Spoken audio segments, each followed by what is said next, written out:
Hey guys, happy Monday, and today I'm going to be talking to you all about intermittent fasting on our next installment of the Fad Diet series. So, intermittent fasting, what is it? It is just this very simple methodology of time-restricted eating. So, when you go to sleep at night, generally speaking, most people will have anywhere from a 10 to 12 hour fasting window, and that's simply the time that they're asleep. So, what time restricted eating does is it extends that fasting period to something more like 14 or 16 hours. The standard is generally a 16-hour fasting window and an 8-hour eating window. Some people do more, some people do less. But the concept is to have an extended fasting period in which you don't eat. So, why are people doing this? Well, fasting has been around for centuries, millennia even, as part of religious practices, but then it has come into the mainstream as of recent as another version or method to lose weight. So there's been some studies done on intermittent fasting, and it's really interesting to see what's come out thus far.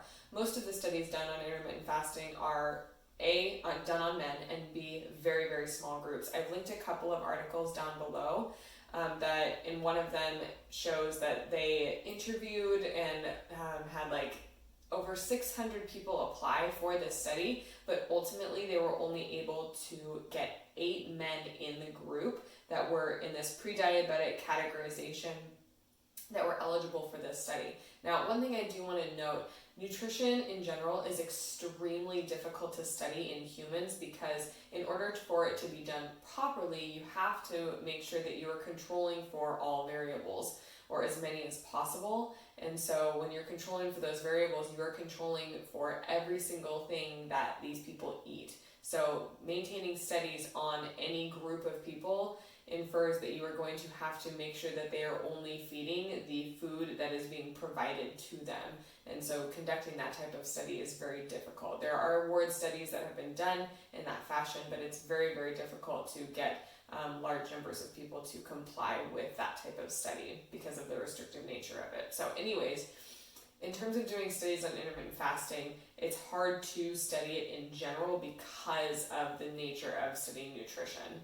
But in terms of intermittent fasting specifically, is it something that is actually helpful or beneficial? Well, it depends. If you're talking about trying to use intermittent fasting simply to lose weight, most of the studies are showing us that intermittent fasting or doing time-restricted feeding in and of itself does not cause weight loss. However, what often ends up happening is that when people do restrict their feeding window to 8 hours or less potentially, oftentimes they will simply eat less, and that can induce weight loss, which there are major benefits that you can have in your health, even with very modest amounts of weight loss, something like 5 or 10% of your total body weight. So it's not to say that intermittent fasting is this magic bullet, because it really isn't. But similarly to keto or similarly to low carb, what often ends up happening is people are simply eating less, and that's what induces the weight loss. There are some studies to show that intermittent fasting potentially can have positive benefits or positive effects on improving insulin sensitivity, but the jury is kind of out on that again because we've not been able to do wide population studies. And simply to speak more to that point, that improving insulin sensitivity is not necessarily something that could just be a co-occurrence of the fasting, but could also be a co-occurrence of changing dietary patterns or changing dietary intake.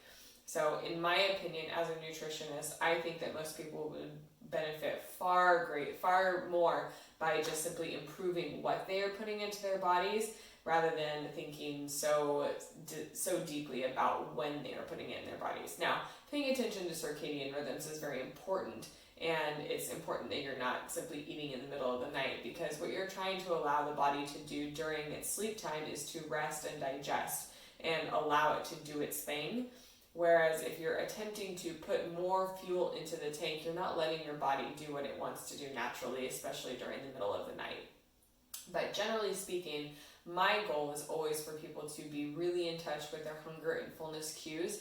And some of the issues that I see with intermittent fasting is that during the eating window, you may end up having to ignore hunger and fullness cues simply for the sake of trying to get in all of your calories in that 8-hour period.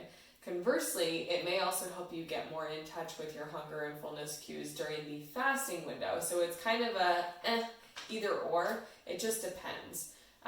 But really, if this is something that you embark on, A, talk to your doctor first, always, and of course, but B, ask yourself, what's the purpose behind this? Am I trying to do this to lose weight? Am I trying to do this because I feel like I'm out of control with food, or because I'm trying to break a sugar addiction, or whatever?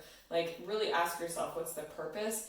And if you are thinking that it's going to help fix any one of those things, unfortunately, I don't think it's the magic bullet to fix anything with your relationship with food, or necessarily even with your weight. There's far less invasive things that you can do that are more intuitive, that are more natural, and that are less rule creating, less box forming than intermittent fasting. As you guys know, I'm a big believer in intuitive eating, and that basically is the idea that you eat when you're hungry and you stop when you're full, and you eat what sounds good, and you allow yourself lots and lots of grace. And generally speaking, eating for your health includes eating highly nutritious foods regularly.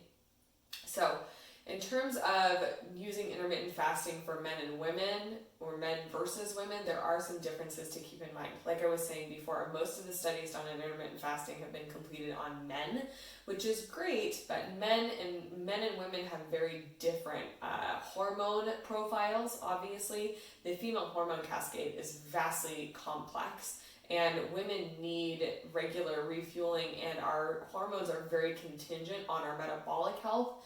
And if for those women out there that maybe have dealt with PCOS is very linked with metabolic health, and obviously induced by some changes or alterations in hormonal health. So it's really important for women to make sure that they are not fasting for too long, because what that can do is it can cause metabolic damage and alter your hormonal health. Whereas for men, it's not as much of an issue.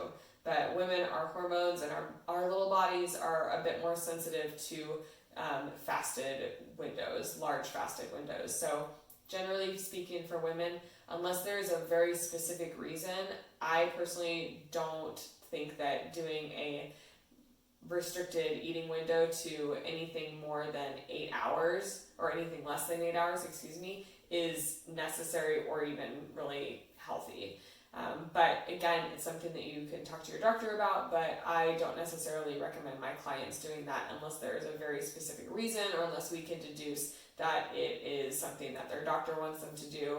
And even then, I have yet to meet a doctor that recommends that their clients do intermittent fasting. So if you guys have any more questions about this, please don't hesitate to reach out to me. It's really an interesting concept, but I also do still believe that it is something that in recent years, what it's cropped up to be is a fad diet. But in terms of religious use, that is something completely and entirely different, that has nothing to do with weight loss, and that is merely a personal devotion to their faith. So two very, very different things. I hope this video was helpful. Have a great week, you guys. I'll talk to you later.